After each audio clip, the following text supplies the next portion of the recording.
MP Tejaswi సూర్య వ్యాఖ్యలపై తెలంగాణ వ్యాప్తంగా నిరసనలు వెల్లువెత్తుతున్నాయి.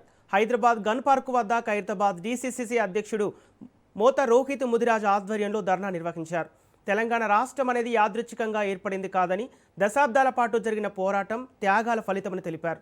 సోనియా గాంధీ నాయకత్వంలో కాంగ్రెస్ ప్రభుత్వ సంకల్పంతో తెలంగాణ సాధ్యమైందని చెప్పారు. జోహార్ తెలంగాణ మన వీరులకు, జోహార్ జోహార్, జై తెలంగాణ, నరేంద్ర మోదీ హాయ్ హాయ్.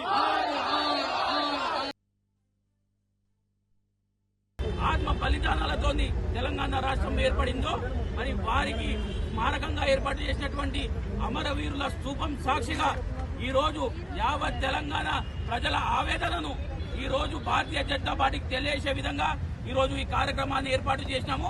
ఖచ్చితంగా ఇంత మండు టెండర్లో కూడా ఇంత పెద్ద సంఖ్యలో కాంగ్రెస్ పార్టీ నాయకులు, కార్యకర్తలు, తెలంగాణ రాష్ట్రం కోసం పనిచేసినటువంటి ఉద్యమకారులు కూడా మరి పెద్ద ఎత్తున రావడము, భారతీయ జనతా పార్టీకి బుద్ధి చెప్పే విధంగా మేము కష్టపడి ఎటువంటి పోరాటానికైనా సిద్ధంగా ఉన్నాము.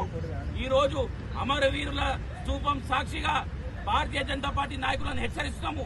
వెంటనే తేజస్వి సూర్య ఈ వ్యాఖ్యలను వాపస్ తీసుకొని యావత్ తెలంగాణ 4 కోట్ల ప్రజలకు క్షమాపణ చెప్తావా బిడ్డ? లేకపోతే నిన్ను కాదు కదా, భారతీయ జనతా పార్టీకి సంబంధించినటువంటి 8 మంది పార్లమెంట్ సభ్యులను కూడా తెలంగాణ రాష్ట్రంలో తిరించే పరిస్థితి